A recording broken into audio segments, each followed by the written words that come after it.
안녕하세요. 어느덧 40줄이 넘어 두 아이와 남편과 넷이서 오순도순 재밌게 살아가고 있는 한 여성입니다. 저는 26살에 결혼을 해서 지금까지 10년이 넘게 결혼 생활을 하고 있는데요. 얼마 안 되는 결혼 생활이지만 나름 우여곡절이 좀 있었어요. 저의 결혼 생활의 우여곡절은 다름 아닌 시누이 때문이었습니다. 저희 시누이는 참 순진한 것 같으면서도 철이 없고 웃는 얼굴로 사람 화나게 하는 게 특기인 사람인데요. 얼마 전 그런 시누이를 제대로 휘어잡고 지금은 아주 편하게 지낼 수 있게 되었답니다. 제가 어떤 방법으로 시누이를 휘어잡았는지 저의 사연을 통해서 알려드릴게요. 먼저 시누이 이야기를 하기 전에 저의 결혼에 대해 이야기를 해야겠죠. 저는 남편과 소개팅을 통해서 만났어요. 만나면 만날수록 마음이 따뜻한 사람이라는 게 느껴지고 저랑 유머 코드라든지 여러 가지로 잘 맞아서 연애도 결혼도 다이렉트로 하게 되었답니다. 남편과 결혼을 하면서 시댁 쪽으로 인사를 갔을 때 시댁 부모님은 정말 좋으신 분들이었어요. 두 분은 시아버지가 벨트 공장을 운영하시고 시어머니가 일을 도와드리며 경기도 쪽에서 지내고 계셨는데요. 사업하시는 분이라 성격이 갈갈하면 어떡하나 고민을 하고 갔었는데 막상 가보니 두 분 다 저희 남편처럼 따뜻한 분들이셨어요. 왜 우리 남편이 그렇게 마음씨가 따뜻했는지 알 수 있는 부분이었죠. 두 분 다 인자하신 덕분에 첫 만남 때부터 편안하게 인사드리고 식사까지 잘하고 올 수 있었어요. 근데 좋은 분위기 속에 딱 한 명 마음에 걸리는 사람이 있었는데 그게 바로 우리 시누이였어요. 시누이는 첫 만남 때부터 은근히 제 속을 긁는데 처음에는 정말 성질대로 하고 싶더라고요. 시누이는 저를 보자마자 인사도 하기 전에 딱 첫 마디를 했는데 그 말에 제가 얼마나 당황스러웠는지 모릅니다. 어머, 언니, 우리 오빠보다 1살 어리다고 들었는데 3살은 나이 많아 보이는 것 같다. 언니 옛날부터 노안이란 소리 많이 들었죠? 되게 나이 들어 보이네. 시부모님께 먼저 인사를 드리고 시누이한테 반갑게 인사하려고 준비하는 저에게 시누이는 다짜고짜 저보고 노안이라며 무안을 주더라고요. 저는 당황스러워서 뭐라고 대답을 해야 하나 고민을 하고 있는데 그때 남편이 나서주었죠. 야, 넌 처음 만나는 자리에서 그게 무슨 말버릇이야? 그리고 아무리 친하다고 해도 사람 면전에다 두고 그런 소리를 하고 있어? 너나 관리 좀 해. 너랑 나랑 밖에 나가면 누나 소리 듣는 사람이 누군데 지금 어디다 대고 나랑 결혼할 사람을 건드려? 너 혼나볼래? 뭐야 진짜? 오빠 핏줄은 나거든? 누굴 감싸는 거야 진짜? 엄마, 오빠 봐. 진짜 어이없지 않아? 신우이는 남편이 한마디 하는 소리에도 아랑곳하지 않았어요. 완전 아나무인 태도로 이번엔 시어머니까지 끌어들이더군요. 근데 여기에서도 우리 시어머니가 나이스하게 대응을 해주셨죠. 예, 오빠 말이 맞아. 넌 내가 그 말버릇 좀 고치라고 했지.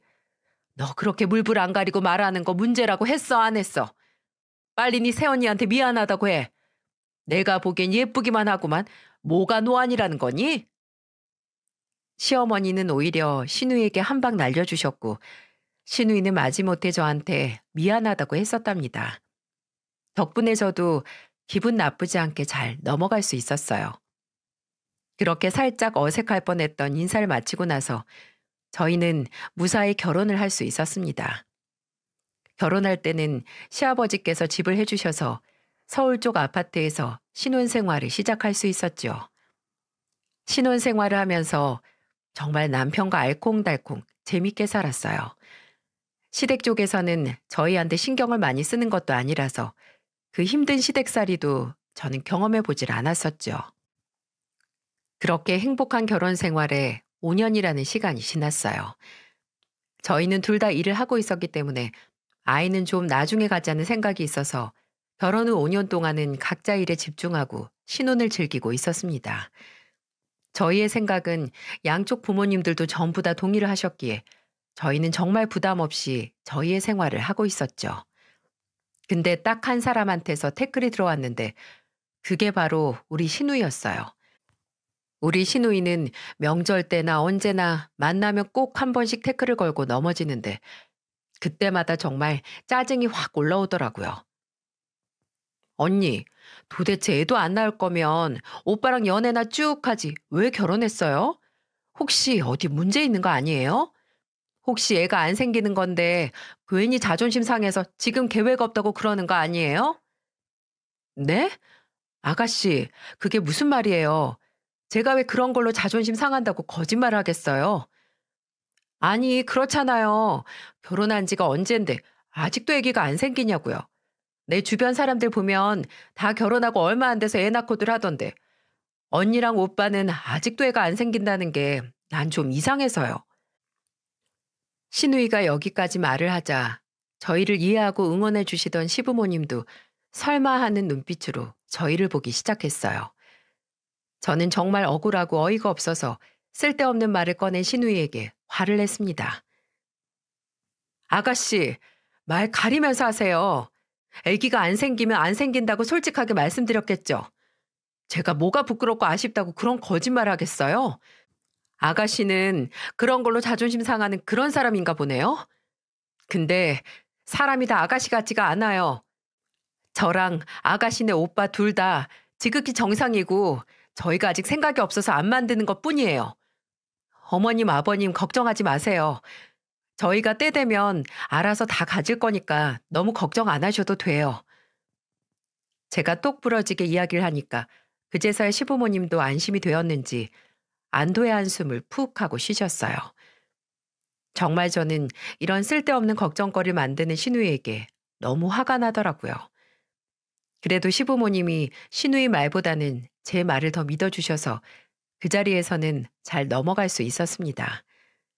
그리고 저는 그 이후부터는 안 그래도 마음에 안 드는 시누이와 더 엮이지 말아야겠다 생각을 하면서 지내고 있었어요. 근데 그런 저에게 한 가지 예기치 못한 상황이 닥치고 말았어요. 그건 바로 시누이와 관련된 일이었는데요. 갑작스럽게 시누이는 원래 경기도 쪽에서 직장을 다니고 있었는데 더 출세를 하고 싶다면서 서울 쪽으로 직장을 옮겼고 원래 시댁에서 같이 지내던 사람이 아예 서울 쪽으로 독립을 하면서 저희 집 근처로 이사를 왔죠. 솔직히 말해서 저는 속으로 좀 탐탁지가 않았는데 많이 엮이지만 않으면 되겠지라는 생각으로 넘어가려고 했습니다. 그리고 넘어갈 수밖에 없었던 게 제가 마음에 안 든다고 해서 제가 이사를 갈 수 있는 노릇도 아니었고 시누이에게 서울 직장 그만두고 다시 경기도로 내려가라고 할 수도 없는 노릇이었기에 그러려니 하고 지낼 수밖에 없었어요. 근데 그때부터 저에게 화가 시작될 줄은 정말 꿈에도 몰랐습니다. 시누이는 독립을 시작하고 거의 석 달 정도는 조용히 잘 지내고 있었어요. 근데 딱 석 달이 넘어가니까 그때부터 조금씩 저희 집에 들락날락거리기 시작했어요. 들락날락거리는 이유는 다른 것도 없었습니다. 정말 지극히 작고 어이없는 이유들 때문이었죠. 아우, 배고파. 백가중이 등에 다 들러붙는 줄 알았네. 언니, 저 지금 너무 배고픈데 집에 밥이 없어요. 저 밥 좀 해주세요. 네? 아니, 아가씨 밥이 없으면 얼른 해 먹으면 되지. 왜 여기까지 오세요? 아, 밥하는 동안 힘들잖아요. 그러지 말고 밥 좀 해줘요. 저 진짜 지금 배고프거든요. 시누이가 오기 시작한 이유는 배고프다는 이유 때문이었어요. 그날 야근을 했는데 집에 밥은 없고 해먹기는 또 힘들다면서 저에게 밥을 해달라는 게 이유였죠. 저는 너무 어이가 없었지만 그래도 남편 동생이기 때문에 밥 정도는 해줄 수 있지 싶어서 간단하게 한 끼 차려줬었어요. 근데 그 이후부터 꼭 저녁 시간만 되면 저희 집에 와서 밥을 얻어먹는 거예요. 그날 이후로는 저희 집을 어디서 보고 있는 건지 저녁밥을 다 차려서 먹으려고만 하면 와서 먹곤 했었어요. 근데 솔직히 말해서 밥은 해줄 수 있잖아요. 뭐 시누이 때문에 밥을 따로 차려야 하는 것도 아니고 저희가 해먹는 밥에 공깃밥 하나 더 뜨고 수저만 올리면 되는 거니까 그것까지는 이해하고 넘어갈 수 있었어요. 하지만 여기에서 생기는 큰 문제는 시누이는 꼭 밥 먹고 나면 얌체처럼 커피 마시고 뒹굴거리기만 하는 거예요.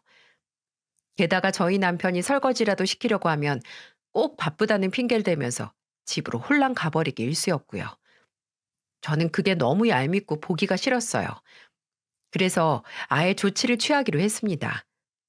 역시나 어김없이 저녁 시간이 되니 딱 들어온 신우이에게 저는 집 문 앞에서 막아서면서 이야기를 했어요. 아가씨, 지금 저녁 먹으러 오신 거죠? 아이, 알면서 뭘 물어봐요. 언니, 저 힘들어요. 빨리 비켜주세요. 지금 문 앞에서 뭐 하는 거예요? 아니요. 아가씨 오늘부터 여기 그냥 못 들어와요. 저하고 약속 하나 하고 들어오세요. 아, 뭔데요? 빨리 말해요. 저 엄청 배고파요. 오늘부터 우리 집에서 밥 먹고 싶으면 저녁 차리기 전에 와요. 그래서 저녁 차리는 거 도와요. 그거 못하겠으면 밥 먹고 나서 설거지는 무조건 아가씨가 담당해서 하고 가고요. 얌체처럼 맨날 저녁만 쏙 얻어먹고 뒹굴거리다가 가는 거 저 이제 못 봐줘요. 어머, 언니 진짜 치사하다. 그걸 속으로 계속 상상하고 있었던 거예요? 무슨 얌생이도 아니고 그런 걸 다 마음에 담고 있어요? 아니, 언니는 신우이한테 밥 한 끼 해주는 게 그렇게 힘들고 짜증나요? 진짜 치사하게 왜 이래요? 치사하다뇨. 제가 지금까지 아가씨 밥 먹여준 게 몇 번인데요. 오히려 아가씨가 지금까지 밥 얻어먹으면서 설거지를 한번 해보기로 했어요. 고생했다고 커피를 한 잔 타줘봤어요? 맨날 밥만 얻어먹고 우리 집 커피나 거덜냈으면서 치사하게 느끼든 뭐라든 어쩔 수 없어요. 저 앞으로 아가씨한테 꽁으로 밥 못 해주니까 얻어먹고 싶으면 밥값 해요. 안 그럼 이제 우리 집 못 와요? 아, 진짜. 알았어요, 알았어. 그깟 설거지 내가 하면 될 거 아니에요. 진짜 치사해. 치사해요? 그럼 먹지 마요, 그냥. 밖에서 사 먹든 배달 음식을 시켜 먹든 알아서 해결해요. 저의 완고한 태도에 신우이는 상당히 당황스러워했어요. 그럴 수밖에 없는 게 제가 이제는 봐주면 안 되겠다 싶어서 정말 강한 태도로 나갔거든요. 결국 신우이는 본인이 밥 먹고 나서 설거지를 다 하는 조건으로 집에 들어왔고 그 이후부터는 밥 얻어먹으면서 설거지를 하고 집으로 돌아가곤 했습니다. 근데 신우이는 그 설거지도 점점 귀찮아하더니 시간이 지나고 나니까 아예 집으로 안 오더라고요. 한 번은 전화해서 왜 안 오냐고 물어봤더니 이렇게 이야기를 하는 거 있죠? 아가씨, 요즘 왜 밥 먹으러 안 오세요? 아, 그냥요. 저 그냥 집에서 배달 음식 먹고 밖에서 사 먹고 있어요. 언니네 가는 것도 이제 귀찮아서 알아서 해결하고 있으니까 앞으로는 저 신경 쓰지 말고 식사하세요. 신우이는 결국 꽁으로 밥 먹으려고 꼼수를 부리다가 설거지를 시키니까 그게 또 힘들고 귀찮아서 안 오는 거였어요. 제 풀에 제가 넘어진 꼴이었죠. 저는 어차피 잘 됐다 싶어서 그 이후부터는 남편이랑 오순도순 재밌게 저녁 시간을 보냈습니다. 그렇게 잠잠하게 지내던 신우이가 한 번 크게 또 저를 화나게 한 사건이 있었어요. 그때는 신우이가 아예 저녁을 먹으러 오지도 않던 때였습니다. 저는 그날 몸살 기운이 있어서 얼른 퇴근을 해서 집에서 쉬고 있었어요. 그날은 남편도 출장이 있어서 집에서 혼자 좀 푹 쉬려고 씻고 막 나오던 참이었죠. 근데 갑자기 또 초인종이 울리는 거예요. 저는 또 누가 온 건가 싶어 얼른 나가봤죠. 근데 글쎄 그 앞에 신우이가 떡하니 서 있는 거예요. 게다가 신우이는 혼자가 아니었습니다. 그 뒤로 또래로 보이는 여자들이 몇 명 더 서 있었어요. 저는 궁금한 마음에 물어봤죠. 아가씨, 여긴 어쩐 일이에요? 그리고 그 뒤에 있는 사람들은 누구고요? 아, 언니, 우선 문 좀 열어주세요. 네? 아니, 왜요? 무슨 일인데요? 아, 글쎄 문 좀 얼른 열어주라니까요. 저는 다급하게 말하는 신우이에게 우선은 문을 열어주었어요. 근데 그 열린 문으로 들어와서 한다는 소리가 참 가관이었습니다. 언니, 여기 내 친구들인데 우리 지금 밥 먹고서 편하게 술 마시고 찾고 있었는데 생각나는 곳이 여기밖에 없어서요. 언니가 요리 잘하니까 우리 술상 좀 내주세요. 우리끼리 제대로 즐기고 싶은데 마땅한 곳이 없어요. 언니 요리가 최고니까 우리 맛있는 것 좀 만들어 주세요. 신우이는 다짜고짜 와서 한다는 소리가 자기 친구들이랑 즐길 수 있는 술상을 내달라는 거였어요. 저는 그 말을 듣는데 진짜 기가 차서 웃음이 다 나오더라고요.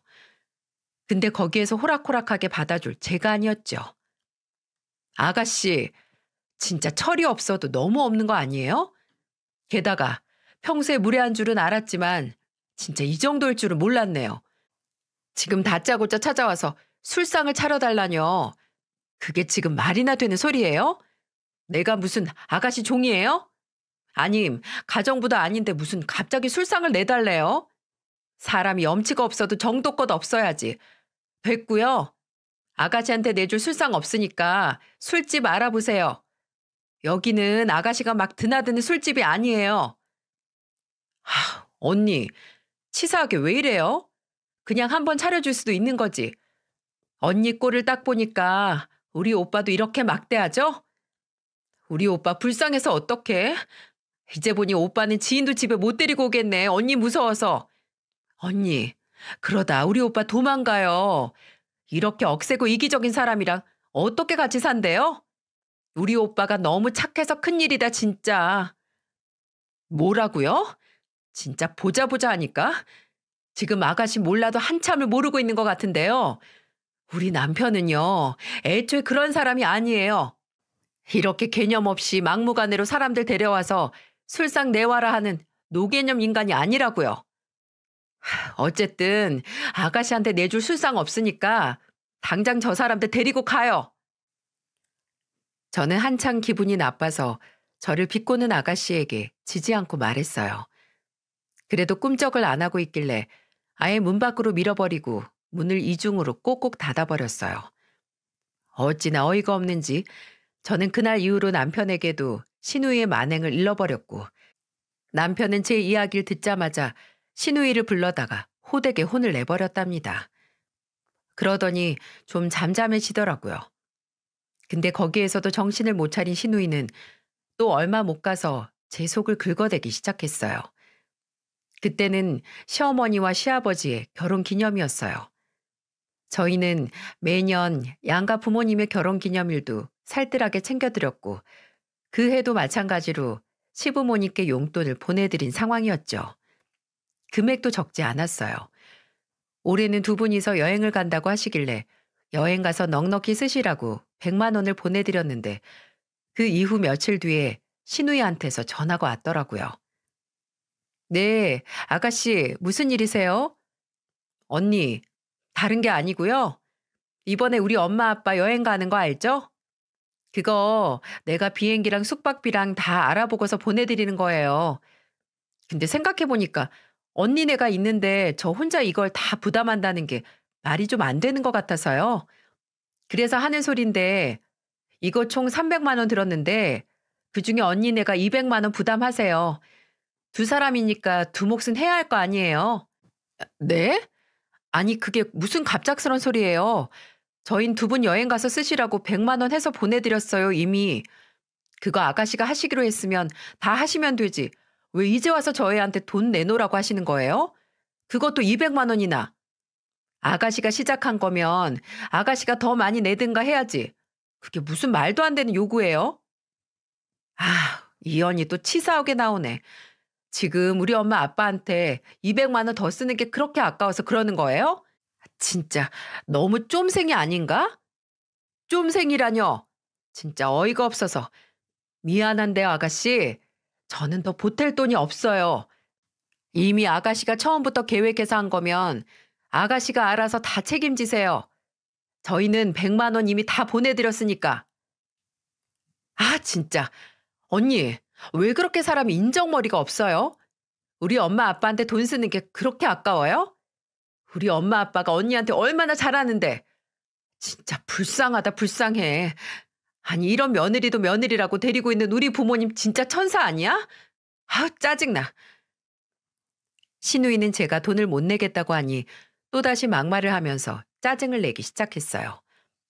아니 근데 제 입장에서는 정말 매년 결혼기념일을 챙겨드리고 있었고 이번에는 여행 가신다고 100만 원까지 보내드린 상황이라 200만 원을 저희가 낼 이유가 없다고 생각했어요.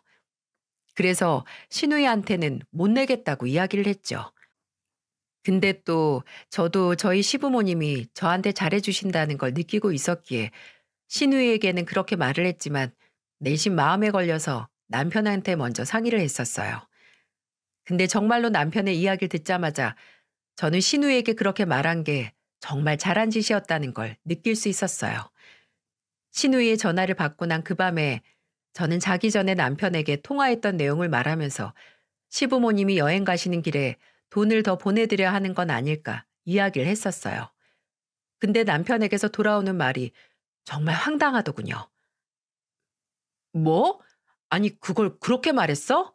당신한테? 이게 미쳤나, 진짜. 우리 엄마, 아빠, 그거 여행 그냥 공짜로 가시는 거야. 아니, 도대체 무슨 생각으로 그렇게 말한 거야?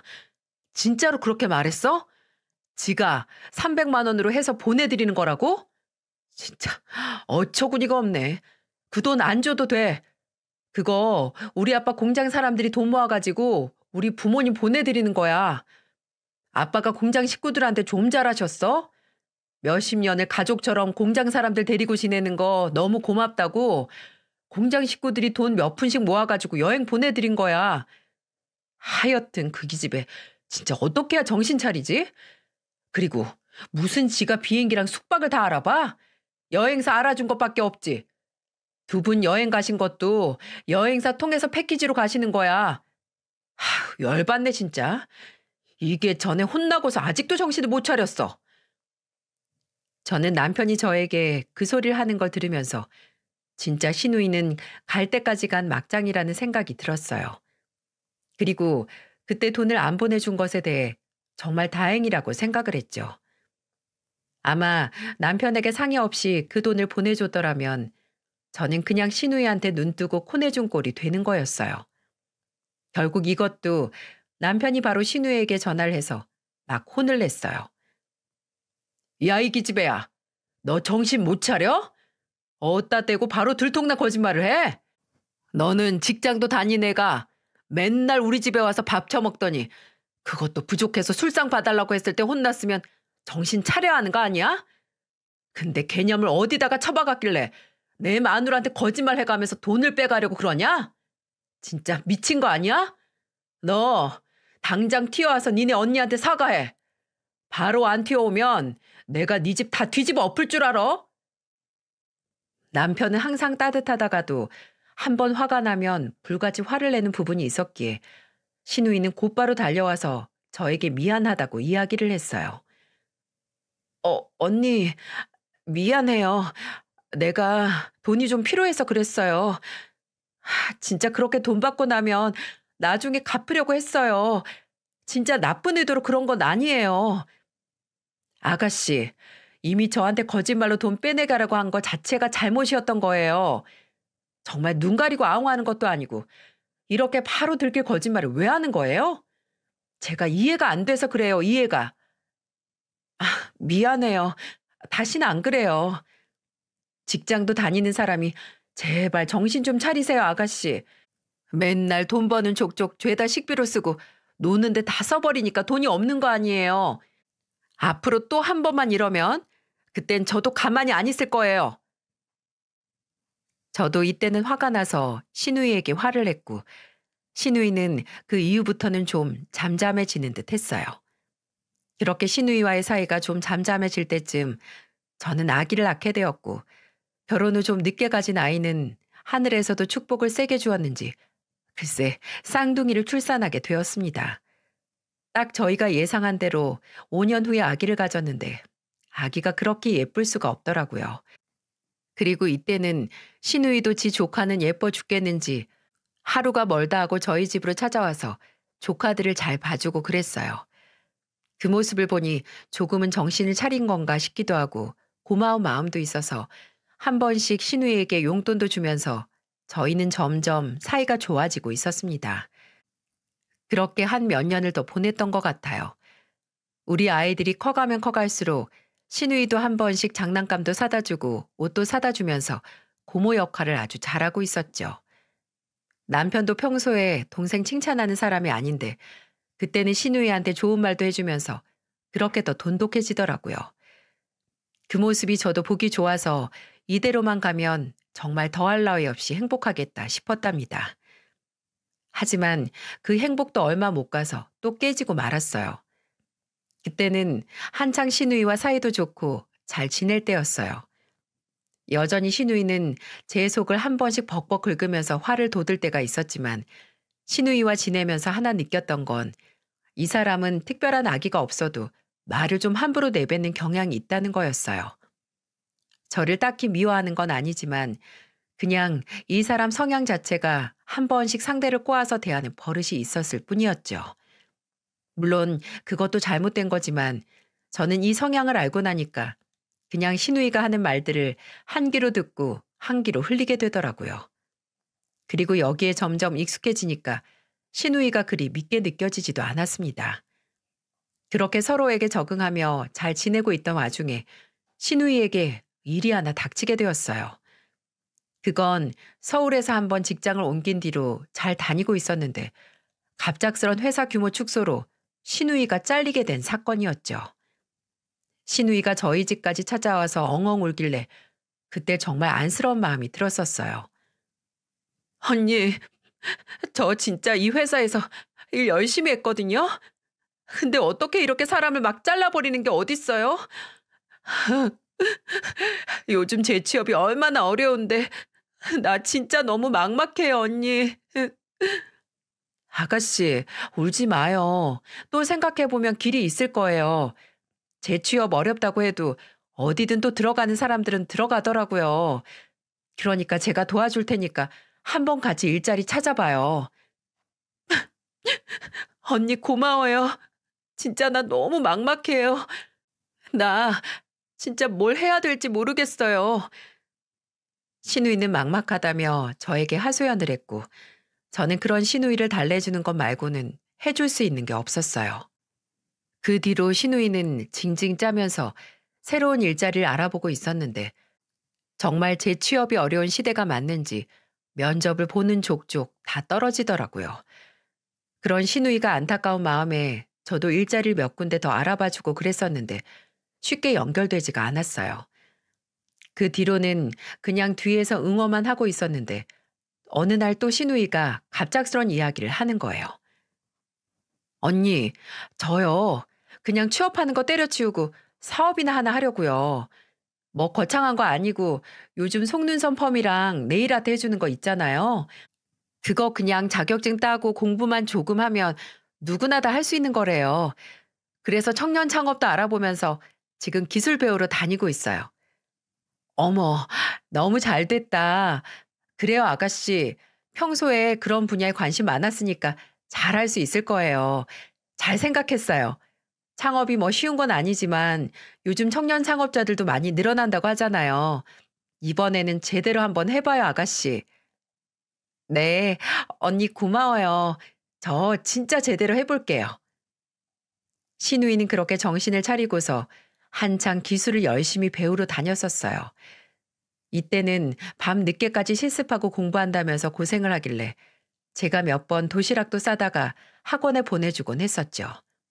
그만큼 신우이는 참 열심히 했어요. 그렇게 한 1년 정도 공부를 하고 또 네일아트 샵에서 보조로 일을 하면서 기술을 익혔고 처음 계획한 대로 가게 자리를 알아보면서 창업 준비를 하더군요. 그때 당시에 열정이 대단히 커 보였기 때문에 저와 남편은 응원을 해주고 있었습니다.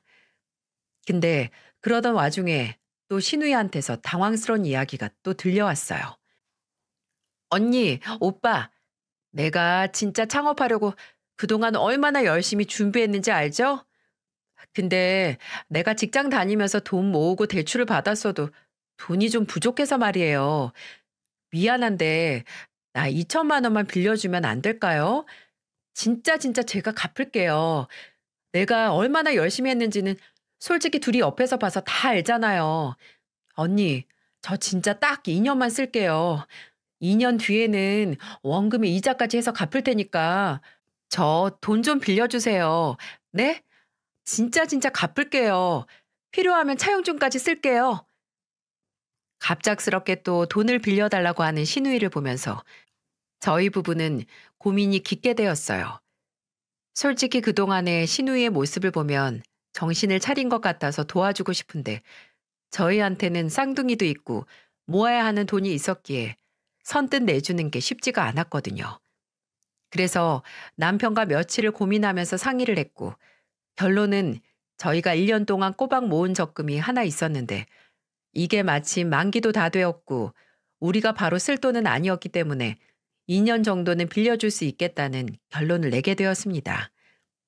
2천만 원이라는 거금을 빌려주기로 마음먹고 나서 신우이를 불러서 저희는 차용증까진 아니더라도 각서를 쓰게끔 했어요.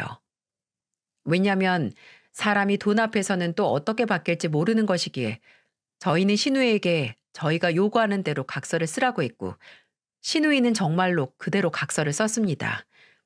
각서 내용은 이러했어요. 만약 2천만 원을 약속된 2년 안에 갚지 않을 시 돈을 갚을 때까지 갑이 요구하는 모든 것을 그대로 따르겠습니다. 이 각서를 받고 나서 저희는 신우이에게 돈을 빌려주었어요. 그렇게 신우이는 저희에게서 받아간 돈으로 네일샵을 차렸어요. 일을 하다 보니 신우이는 손재주가 있어서 그런지 장사가 잘 되기 시작했어요. 단골 손님이 늘어가고 그곳을 찾는 사람들이 늘어나면서 하루하루 돈 버는 재미에 빠져서 살더라고요. 저희도 옆에서 점점 안정을 찾고 잘 지내는 신우이의 모습이 보기 좋았습니다. 그렇게 거의 2년의 시간을 꼬박 보냈어요. 근데 그 뒤로 2년이 넘었는데 신우이가 글쎄 돈을 안 갚는 거예요. 약속된 상환일이 지났는데도 연락이 없어서 제가 먼저 신우이에게 전화를 했습니다. 아가씨, 우리한테 돈 갚기로 한 날짜 지났는데 왜 연락이 없으세요? 혹시 돈 준비 안 되셨어요? 아, 맞다. 그 2천만 원이요? 아우, 언니, 설마 진짜로 그 돈을 받을 생각이에요? 뭐라고요? 당연하죠. 그거 우리가 얼마나 힘들게 모은 돈인데요. 그럼 아가씨는 설마 그 돈을 안 갚으려고 했었어요? 아니, 처음에는 당연히 갚을 생각으로 빌리긴 했는데, 근데 생각해보니까 그렇잖아요. 우리가 무슨 남남도 아니고, 어려울 때 서로 도우면서 지낼 수도 있는 건데, 그걸 진짜로 받으려고 하는 게 너무 웃기지 않아요? 가족끼리 너무 돈돈거리는 거 추잡해요, 언니. 뭐라고요? 추잡이요? 아가씨, 아가씨 지금 우리가 돈 안 빌려줬으면 지금 그렇게 일할 수 있었을 것 같아요? 아니, 아가씨가 각서까지 써가면서 그렇게 돈을 빌려갔으면 당연히 약속한 날짜에 갚을 생각을 해야지. 어떻게 또 그 돈 홀랑 다 먹고 튀려는 생각을 해요? 어머, 어머, 이 언니도 말 심하게 하네. 먹고 튀다녀. 내 말이 틀렸어요? 어떻게 그 2천만 원을 그대로 돌려받을 생각을 하냐고요. 우리가 남남도 아니고. 아, 그럼 정 받아야겠으면 1천만 원만 받아가요. 그것도 솔직히 내가 많이 주는 거예요. 가족끼리 이렇게 돈 받아가는 사람이 어딨어요? 적반하장으로 나오는 신우이를 보면서 저는 정말 헛웃음이 다 났어요. 저는 이때 각서를 받아놓길 너무 잘했다는 생각이 들면서 그 각서를 빌미로 신우이가 제대로 정신을 차리게끔 해주었어요. 저는 우선 우리 말은 씨알도 안 먹힐 거라고 생각을 해서 이 모든 사실을 전부 다 시부모님께 말씀을 드렸어요. 그랬더니 우리 시아버지가 완전히 화가 나서는 거의 버선발로 서울로 올라오셨더라고요. 사실 저희 시아버지는 저희가 신우이에게 돈을 빌려줬다는 사실도 모르고 계셨어요. 시아버지는 가족 간에도 돈 거래는 함부로 하는 것이 아니라고 하시면서 늘 서로 돈 거래는 조심스럽게 하라고 이야기를 해주셨던 분이었거든요. 그래서 시아버지께는 말씀을 안 드리고 신우이에게 돈을 빌려줬던 건데 신우이가 이렇게 나오니 저는 아버님께 말씀드릴 수밖에 없었습니다. 모든 이야기를 들으신 시아버지는 그동안 경기도권에 사셨어도 바쁘단 이유로 서울에 거의 오신 적이 없었는데 이 큰일을 치른 신우이를 가만둘 수 없으셨는지 한 걸음에 달려오셨더라고요. 그리고는 저와 제 남편을 신우이 가게로 부르셨고 신우이가 보는 앞에서 그 각서를 꺼내 보이라고 하셨어요. 너, 네 오빠네 부부한테 각서 쓰고 돈 빌린 거 사실이냐? 바른 대로 말해. 다 알고 왔으니까. 아빠, 네, 돈 빌렸어요. 이게 진짜? 그래 놓고 돈을 못 갚겠다고 했다면서? 그것도 사실이냐? 맞는데 죄다 안 준다는 건 아니었고 그중에 1,000만 원은 준다고 했어요. 이게 어디라고 그렇게 당당해? 2천만 원을 빌렸으면 2천만 원을 다 제대로 갚아야지. 그 반은 왜 날려먹는데? 이게 아주 요즘 정신 차리고 잘 산다고 오냐오냐 해줬더니 기고만장해져서는 안 되겠다 이미야. 그 각서 있지? 거기에 뭐라고 적혀 있냐? 네, 아버님. 저희가 빌려준 돈을 안 갚을 시 갚을 때까지 저희가 하는 요구대로 하기로 되어 있어요. 그래? 좋다. 그럼 얘는 아주 쎄 빠지게 고생을 좀 해봐야 하니까 니네 그 도축장 있지? 거기서 일 좀 하라 그래. 거기에서 번 돈은 죄다 너한테로 들어가게끔 하고. 아빠, 그러는 게 어딨어요. 도축장이라뇨. 아우, 그런 잔인한 데서 제가 어떻게 일을 해요.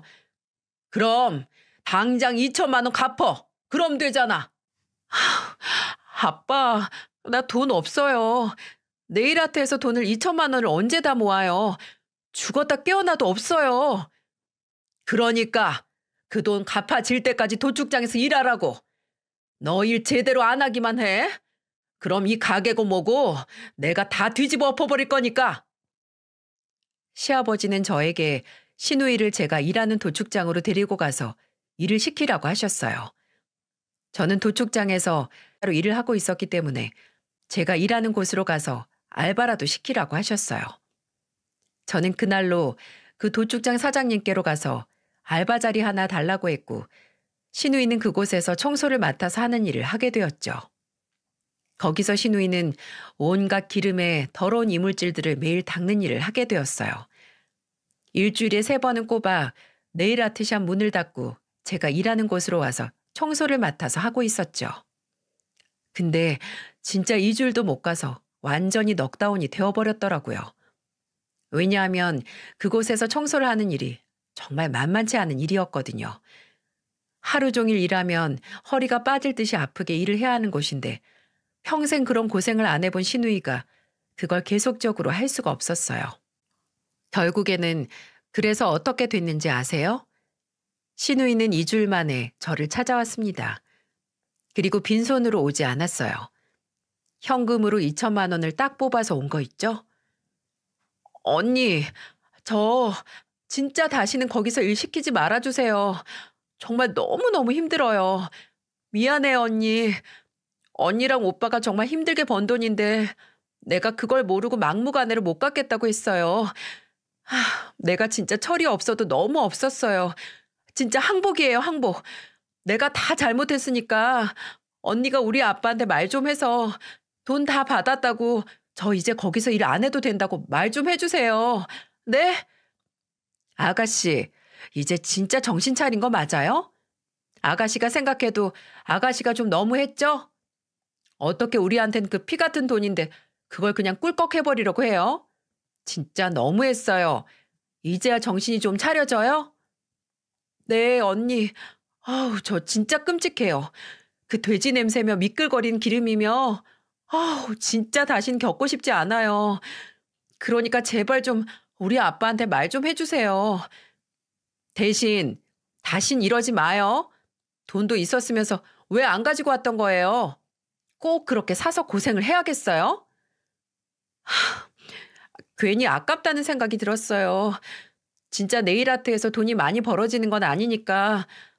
그래도 그러면 안 됐던 건데 정말 미안해요, 언니. 됐어요. 이제라도 알았으면 됐어요. 우리한테도 그 돈 정말 아까운 돈이었는데 아가씨 빌려줬던 거예요. 제발 좀 철들고 고생하면서 깨닫지 말고 바로바로 그냥 개념 있게 살아봐요. 알았어요. 미안해요, 정말. 아가씨는 결국 도축장에서 일한 지 2주 만에 두 손 두 발 다 들고 돈을 현금 다발로 뽑아서 가지고 나타났어요. 그 모습이 어찌나 처량하고 웃기던지요. 저는 그날로 시아버지께 전화를 드려서 돈을 다 받았다고 했고 시아버지도 껄껄 웃으면서 잘 됐다고 얼마 못 갈 줄 알았다고 하시더군요. 실은 시아버지가 그 돈을 저희한테 대신 갚아주신다고 하셨는데 저희가 괜찮다고 했었어요. 솔직히 저희도 신우이한테 그 돈 처음부터 어쩌면 못 받을 수도 있다고 생각했었고 그래도 신우이의 새 출발을 응원하는 마음으로 빌려줬던 거긴 했는데 그걸 너무 당연하게 퉁치려고 하니까 거기에 저희가 화가 나서 정신을 차리게 해주려고 시아버지를 이용했던 거였거든요. 그 모든 사실을 다 아신 시아버지도 저희 뜻을 따라 주셨던 거고 그 돈을 대신 주시려고 했지만 저희 쪽에서 괜찮다고 하면서 신우이가 알아서 수그리고 나올 때까지 기다리고 있었던 거였어요. 근데 저희는 도축장에서는 일을 더 못하겠고 알아서 다달이 돈을 갚겠다고 이야기하며 나올 줄 알았는데 이렇게 현금 다발로 가지고 와서 좀 당황스럽긴 했어요. 근데 이 돈이 다 있었으면서도 뒤에 감춰놓고 아까워서 그랬다는 것도 참 어이가 없더라고요. 하지만 이젠 정신 차리고 남의 돈도 귀한 줄 깨달은 신우이는 돈을 깨끗이 다 갚고 다시 정상적으로 네일아트 샵을 운영해 나가고 있어요. 그리고 저한테 정말로 많이 미안했는지 평생 네일아트는 공짜로 해주겠다고 언제든 찾아오라고 해서 저는 주기적으로 가서 네일아트를 마음껏 하면서 지내고 있는 중이랍니다. 그 다음에는 다시 신우이와 저의 사이에 평화가 찾아와서 잘 지내고 있는 중이고요. 한 번씩 자기가 왜 그렇게 개념이 없었는지 모르겠다며 그 도축장은 다시는 가고 싶지 않다고 에피소드처럼 이야기를 하면서 지내고 있네요. 여러분, 황금 보기를 돌보듯 하라는 말 들어보셨죠? 우리 신우이는 막내로 오냐오냐 큰 구석이 조금 있어서 그런지 그동안 저한테 대하는 태도가 아나무인인 부분이 있었어요. 그리고 저의 돈도 우습게 생각을 했던 거죠. 근데 지금은 역지사지를 잘 경험하고서 정신을 차리고 잘 살아가고 있는 중이에요. 지금은 저한테 솔직히 어느 누구보다도 귀여운 신우이랍니다. 게다가 한 번 호되게 혼난 이후로는 제 속 긁는 말 하는 것도 쏙 들어갔어요. 지금은 저만 보면 언니 언니 하면서 잘 따르고 조카들 예뻐해주는 평범한 고모가 되었죠. 남편도 신우이가 저렇게까지 바뀐 게 기적이라면서 또 잘 지내고 있는 중이에요. 여러분도 주변에 철딱선이 없는 분들이 계신가요? 제가 해보니 역지사지가 최고인 듯 하더라고요. 그치만 여러분에게는 무개념인 사람들이 아예 없기를 바라겠습니다. 그냥 주변 사람들과 행복하게만 잘 지내시길 바랄게요. 그럼 저의 이야기를 들어주셔서 감사드리고 저는 이만 글을 줄여볼게요. 항상 행복하세요.